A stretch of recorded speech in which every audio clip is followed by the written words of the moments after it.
श्रवणं तु कृतं सर्वं तथा मननं कृतम्।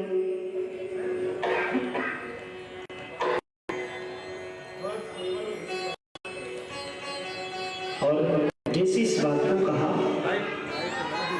प्रसन्नता से, तीन प्रकार के श्रोता हैं। उच्च कोटि का श्रोता धुंधकारी। क्यों धुंधकारी? क्यों? भागवत के गान में, भागवत के ज्ञान में अपना सुंदर स्थान बनाया और ध्यान और ये कान जमा के बैठ गया। सब कुछ मिल जाता है, पर ये जो ध्यान है ना और ये जो कान है डॉक्टर साहब, शायद इससे ज्यादा रफ्तार किसी और वायुयान की नहीं होगी, मन से ज्यादा। हम बैठे तो यहाँ हैं, पर ये पल भर में कितनी दूर चला जाएगा। धुंधकारी उच्च कोटि का श्रोता है, जो अपना ध्यान, कान और श्रेष्ठ सुंदर स्थान जमा के बैठा। नंबर की श्रोताओं की बात कहा महाराज, और लोग भी तो बैठे थे, तो कहा दूसरे नंबर के श्रोता जो आके कथा में सो जाते हैं। कथा में सो जाना भी, और नींद बहुत मीठी आती है कथा में, और अगर विश्वास न हो तो कथा में आके देखो, और इससे भी ज्यादा विश्वास न हो, एक बार हाथ में माला ले लो, छोटी सी माला, और ये माला लेके जो बैठोगे 5 मनिया गई कि यूं नींद आएगी। वो हो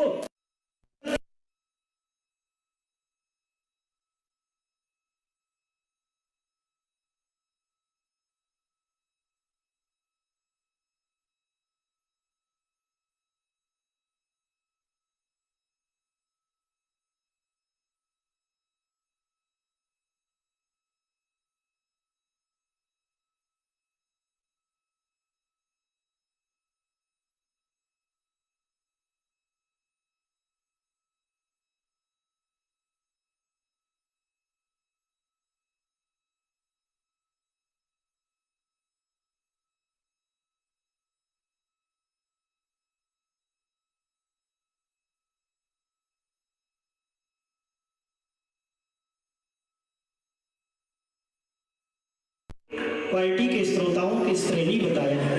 उच्च कोटि का धुंधकारी, जो भागवत के ज्ञान में, गान में सुंदर स्थान जमा के और अपना ध्यान और अपना कान लगा के बैठे। और दूसरे नंबर के श्रोता जो आके कथा में सो जाते हैं। कहा महाराज सो जाने से क्या मिलता है?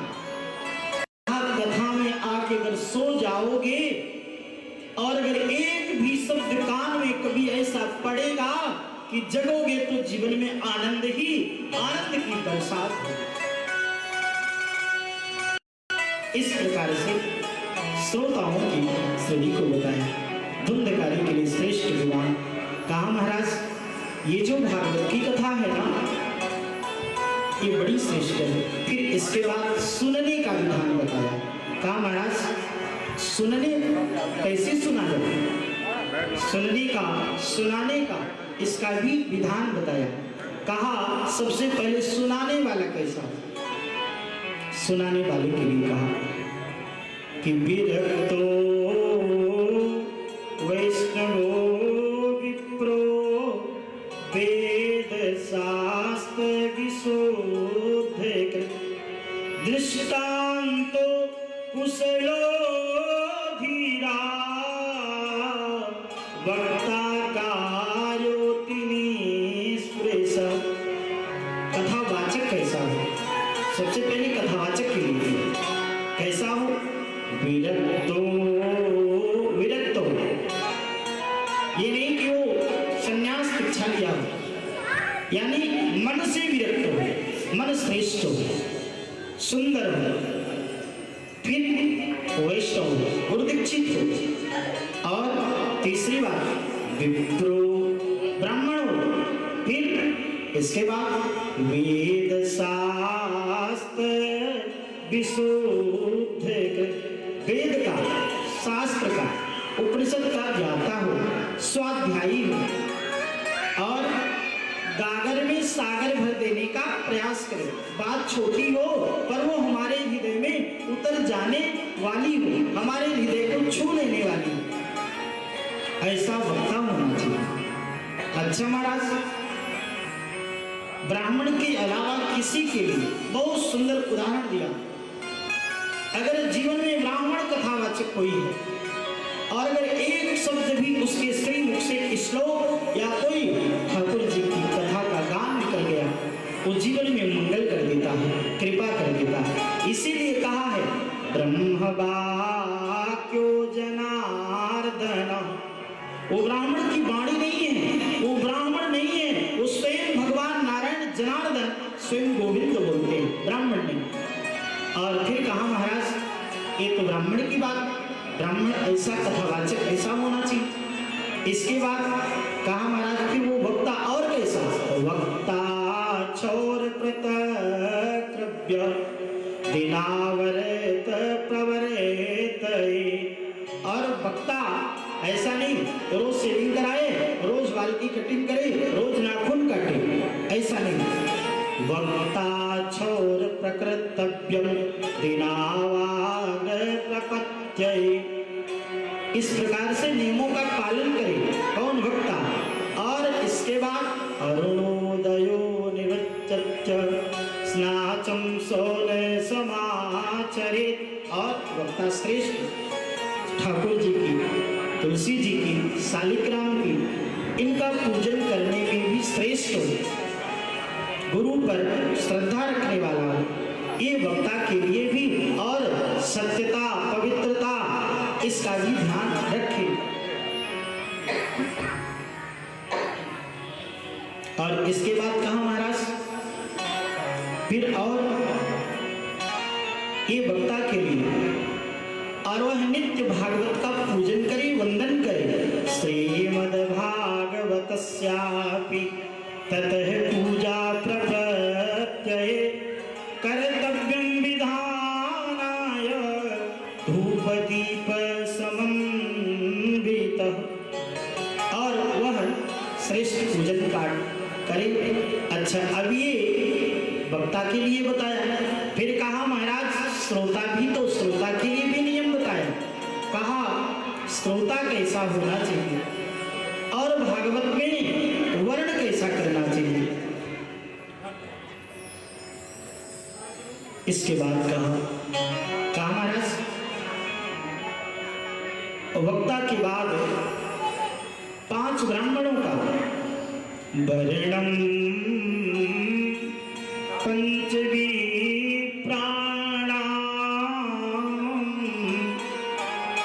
कथा भक्ति नृत्य। कहा महाराज 5 ब्राह्मणों का वर्ण।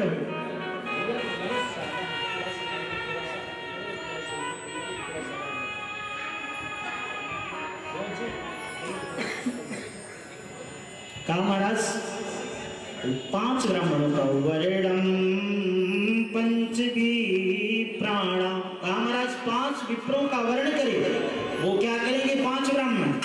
कहा एक पाठ करें, एक जप करें, एक गीता का और एक पूजन की तैयारी, 3। और इसके बाद प्रहलाद स्थाल धार। और लोग सुंदर कीर्तन और स्वरों से सजाने का प्रयास करें। ऐसे ब्राह्मणों का वर्ण करना चाहिए, पूजन करना चाहिए। अच्छा महाराज ये हो गया। फिर इसके बाद और भी कोई विधान। फिर कहा हाँ, इसके बाद भागवत सुनी कैसे जाए। फलहारेण वा भाव्य मेकमुत्तेन वा पुनः।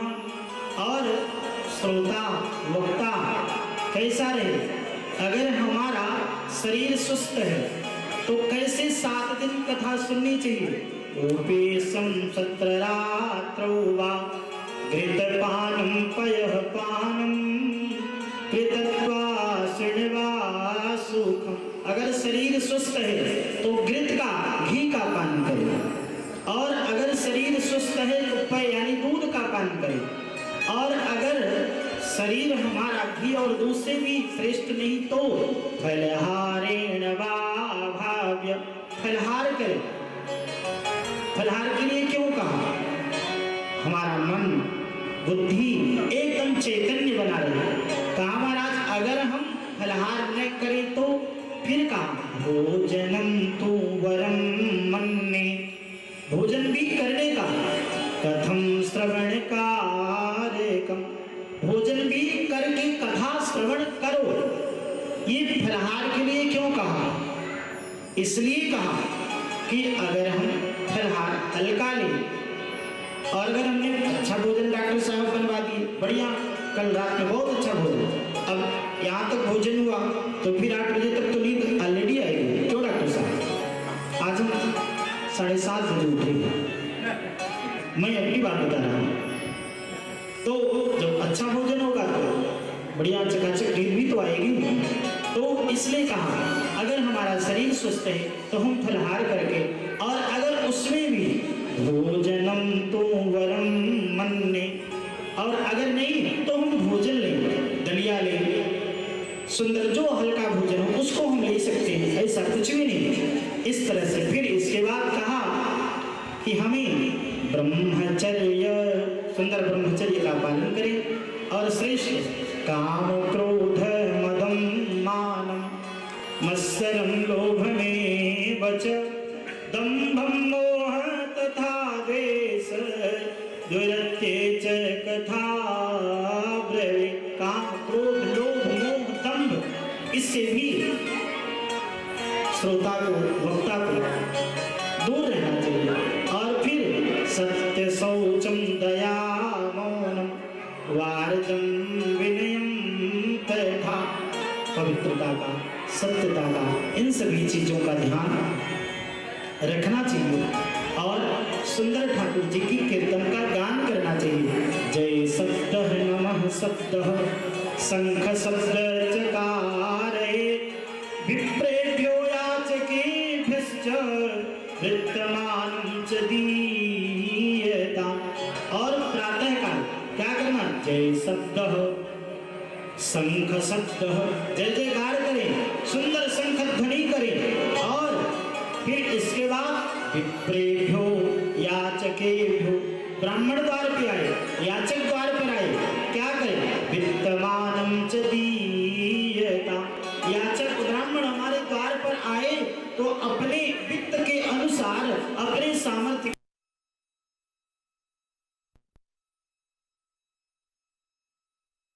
श्रोता और वक्ता के लिए बताया कि श्रोता कैसा हो, वक्ता कैसा हो।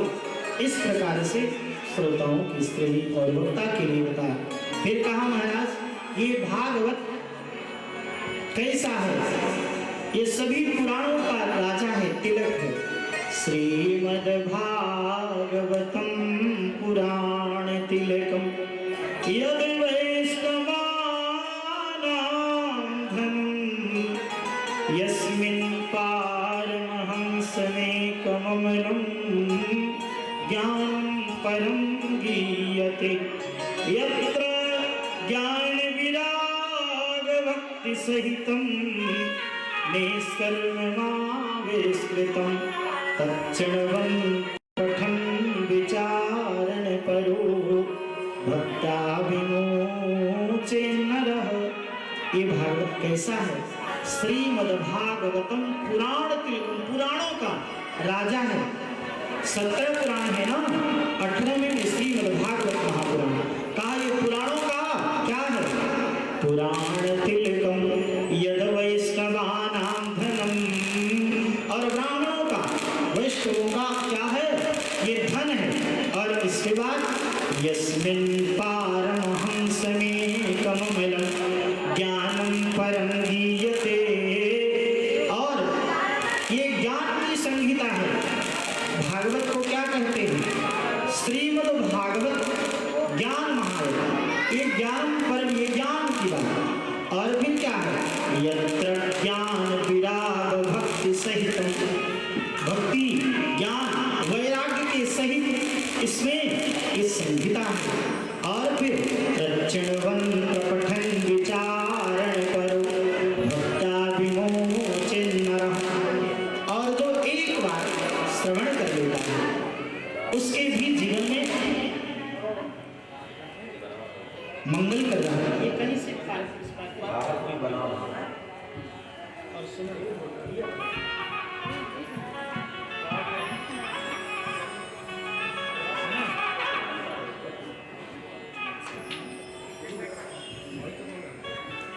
कहा महाराज, और ये चीज संभव कहाँ है? सत्ये स्वर्गे सत्ये च कैलासे वैकुंठे नासितं रसः। ये चीज वैकुंठ में भी हमें सुलभ नहीं है। स्वर्गे सत्ये च कैलासे वैकुंठं नासितं रसः अतः पिबंत सद्भाग्यं मामुञ्चत करेहिचित्। इसी कलिकाल में कहा ये भागवत हमारे जीवन में यहाँ ही उपलब्ध है। और कहा महाराज ये भागवत और हमारे जीवन में और क्या देती है? ये भागवत हमारे जीवन में सारे तीर्थों का फल, और तीर्थों के बाद जैसे हम गंगा स्नान करने जाते हैं, जो सतयुग द्वापर त्रेता में जो हम यज्ञ करते हैं, उस इस कलिकाल में भागवत श्रवण करने का फल हमें बताया। आगे सुनेंगे। इस प्रकार से ये कहाँ से लिया गया? ये महात्म 7 अध्यायों में पद्म पुराण से लिया गया। जो बड़े होते हैं ना, वो अपनी बड़ाई नहीं करते। बड़ा बड़ाई ना करे और बड़े न बोले बोल। जो बड़ा होता है वो अपनी बड़ाई खुद नहीं करता है और बड़ी बोल भी बातें भी नहीं करता। इस प्रकार से भागवत ये महात्मा कहाँ से लिया? पद्म पुराण से लिया गया। ये भागवत का प्रसंग, ये पद्म पुराण जो जिसको हम महात्मा कहते हैं, 7 अध्यायों में इस प्रकार से। और फिर प्रथम स्कंद, प्रथम अध्याय, प्रथम श्लोक में और क्या कहा? जीवन की सबसे बड़ी तपस्या क्या है? जीवन की सबसे बड़ी उपासना क्या है? जीवन का सबसे बड़ा कर्मकांड क्या है? क्या 5 घंटे गंगा स्नान करें धर्म है क्या? क्या 5 घंटे मंदिर में नाक रगड़ने का नाम धर्म है क्या? क्या दिन रात हाथ में माला लेके बैठे रहने का नाम धर्म है क्या? क्या दिन रात दान देने का नाम धर्म है क्या? क्या दिन रात सेवा में लगे रहने का नाम धर्म है क्या? इस श्लोक में बताया।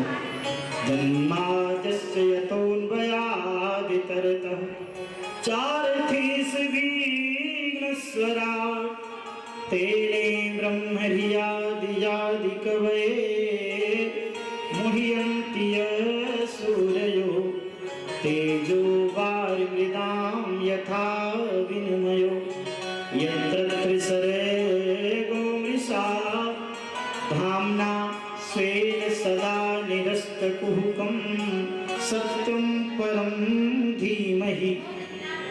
जीवन का सबसे बड़ा धर्म, जीवन की सबसे बड़ी उपासना, जीवन का सबसे बड़ा कर्मकांड, जीवन की सबसे बड़ी तपस्या क्या? इस श्लोक में बताया। न 5 घंटे गंगा स्नान करना श्रेष्ठ है, न 5 घंटे मंदिर की चौखट में पड़े रहना धर्म नहीं, दिन रात हाथ में माला लेकर के खड़े रहना जप करना धर्म नहीं। जीवन का सबसे बड़ा धर्म। और इस श्लोक में न राम का, न शंकर का, न कृष्ण का, न दुर्गा का, किसी का वंदन नहीं किया। पूजन और वंदन अभिनंदन किया तो किसका किया?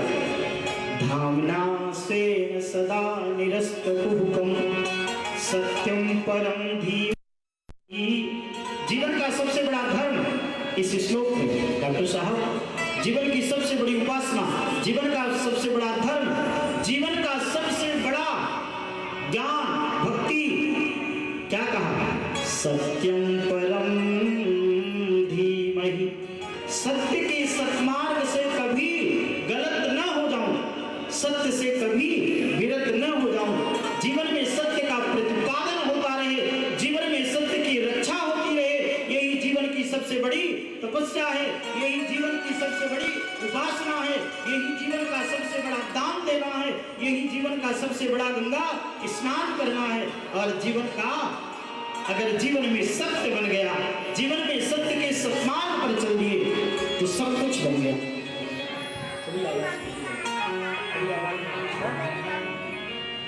और कुछ भी नहीं, और मध्य में भी, प्रथम में भी, अंत में भी, मध्य में भी कहा सत्यव्रतम सत्य परम त्रिसत्यम सत्यस्य निहितं च सत्या सत्यस्य सत्यामृत सत्यनेत्रं सत्यात्मकं त्वां शरणं प्रपन्ना। जीवन का सबसे बड़ा धर्म सत्य और दूसरा कुछ भी नहीं। कहा महाराज तुलसी बाबा को फिर लिखना पड़ा क्या? धर्म ने दूसर सत्य समाना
सबसे बड़ा धर्म क्या है?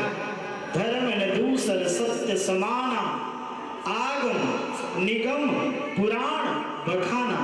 जीवन में अगर सत्य का प्रतिपादन करते हैं, रक्षा करते हैं, और अगर एक बार हम सत्य बोलते हैं ना, 24 घंटे में एक बार तो छाती ठोक के कहते मेरा जैसे हरिश्चंद्र तो कोई दूसरा है ही नहीं। 24 घंटे में एक बार सत्य बोलता हूँ और छाती ठोक के कहता हूँ मेरे जैसा कोई हरिश्चंद्र नहीं है। इस श्लोक में और भागवत के प्रथम अध्याय स्कंद प्रथम श्लोक में न राम का न कृष्ण का न शंकर का, जिसके जीवन में सत्य का प्रतिपादन होता है, रक्षा होती है। दूसरी बात कहा निगम कल्पतरोर्गलितं फलं सुखे मुखादमृत द्रवसंयुतं पिबत भागवतं रसमालयं रसिका भूमि भावुका निगम कल्पतरोर्गलितं फलं। ये भागवत कैसा है? निगम यानी वेद रूपी कल्प वृक्ष, और इस वेद रूपी कल्प वृक्ष में किसका मुख लगा हुआ?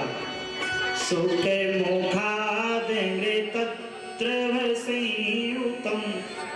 वेद रूपी कल्प वृक्ष में सुंदर पका हुआ फल लगा। वो फल कैसा है?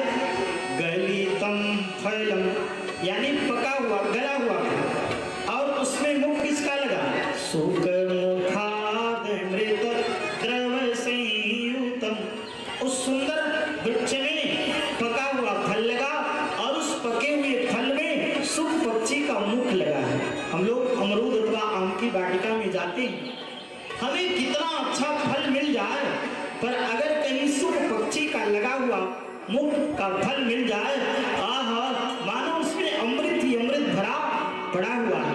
डॉक्टर साहब, अमरूद की वाटिका अथवा आम की वाटिका में कभी जाया जाए और सुंदर आम से उस वृक्ष से तोड़ करके मिले, लेकिन अगर कदाचित उसमें एक चोंच लगा हुआ हो सुख पक्षी का और मिल जाए, आहा, लगता है कितना अमृत भरा पड़ा। इसी प्रकार से भागवत क्या है? अमृत इसमें एक कल्प वृक्ष है, और इस कल्प वृक्ष में सुंदर फल लगा है, और इस फल में मुख किसका लगा? सुख पक्षी का लगा हुआ, और इसमें न तो गुठली है न छिलका है, इसमें रस ही रस भरा पड़ा हुआ। कहा महाराज फिर इस रस को पीने का कोई मार्ग होगा? इस रस को पिया कैसे जाए? आंख से पिया जाए, नाक से पिया जाए, मुख से पिया जाए, अथवा कान से? कहा न आंख से, न नाक से, न मुख से। अपने कर्णपुट पात्रों को सुंदर निर्मल बनाओ, पवित्र बनाओ, और इसके बाद इस रस का रसपान करो। जैसे सिंघनी का दूध स्वर्ण पात्र में डूब के रखा जा सकता है, वैसे प्रेम कानों को एकदम स्वर्ण पात्र की भांति पवित्र बनाओ। लेकिन डॉक्टर साहब, ये कानों को दो चीजें बड़ी अच्छी लगती हैं, या तो कोई मेरी सुंदर बड़ाई करता रहे, या तो दूसरे की, पड़ोसी की बुराई सुनने को मिल जाए। तीसरा इसे कुछ अच्छा नहीं लगता, या तो अपनी बड़ाई बार बार सुनने को मिले इस कान को, या तो पड़ोसी की अथवा किसी की बुराई मिल जाए, और कुछ नहीं इस कान को। लेकिन कहा इन कानों को चाहिए क्या? इस पड़ोसी की बुराई से, अपनी बड़ाई से श्रेष्ठ बताया कि इस कथा का इन कानों के द्वारा क्या करो? पीबत भागवतम रसमालयम। और इस फल में गुठली है, छिलका है, रस ही रस भरा पड़ा हुआ है। रसमालय, जैसे भोजनालय में जाने पर भोजन, औषधालय में जाने पर औषधि, इसी प्रकार से भागवत क्या है? रसमालयम। ये रसालय है, इसमें रस ही रस भरा पड़ा हुआ। कहा महाराज कितने दिन पिया जाए? 2 दिन, 4 दिन, 5 दिन, 15 दिन, महीने, 2 महीने, कितने दिन? कहा इस रस को पीते पीते पीते पीते इस रस में डूब न जाओ, रसाबोर जब तक न हो जाओ, तब तक इस रस का रसपान करते जाओ। और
जो कीर्तन में ताली नहीं बजाते, तो जिसको दूसरे के बाप अपने सर ले नाम मत बजाओ, हमारा कुछ नहीं जाएगा। और जिनको अपना भलाना भराओ, हाथ उठा मन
इस तरह से इस रस के पीने का मार्ग बताया। इन कानों को बार बार पवित्र करके इन कानों से इस कथा का रस पान करो। दिन रात पीते जाओ, पीते जाओ, पीते जाओ। और जिसने ये कहा कितनी बार इसको पीना है। भजन और भोजन दो शब्द हैं डॉक्टर साहब। भोजन की मात्रा है और भजन में मात्रा नहीं है। भोजन की जो मात्रा है, मात्रा लगाए ना भोजन में। अगर हम 2 के बजाय 6 ले लेंगे तो गड़बड़ होगा कि नहीं। और भजन में हम 4 के बजाय 8 कर लेंगे तो कभी गड़बड़ होगा क्या? कभी नहीं ना। इसलिए भोजन की मात्रा बताया कि अगर इसे मात्रा से ज्यादा ले लोगे तो गड़बड़ करेगा, पर भजन की कोई मात्रा नहीं बताया। करते जाओ, करते जाओ, करते जाओ। और रामचरितमानस में भी इसको पीने के लिए तुलसी बाबा ने फिर लिख दिया कि रामचरित जे सुनत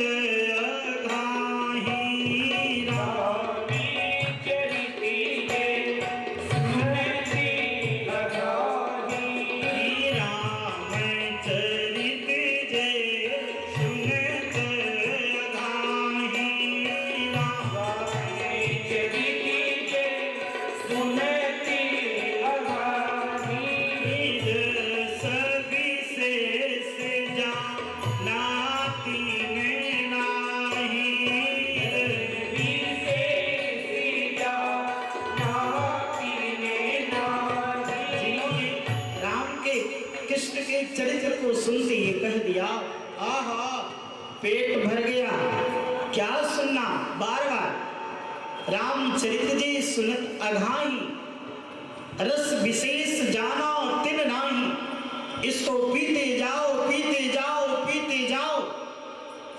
और ये राम की कथा, भागवत की कथा जीवन में क्या करती है, सुनने से ही नहीं और भी एक कृपा करती है। क्या कृपा करती है?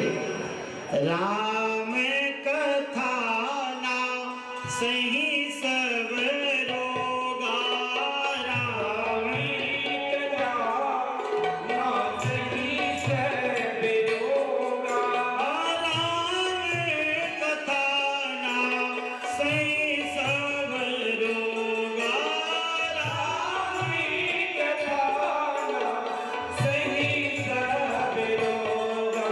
आजो भांति बनी से होगा, जो ये भांति बनी से होगा, आजो ये भांति बनी से होगा, जो ये भांति बनी से होगा। इससे योग राम कथा नाश ही सभी रोगों का नाश करती है। कौन? ये भागवत की कथा, ये राम की कथा। कब? जो यही भांति बनी सही होगा।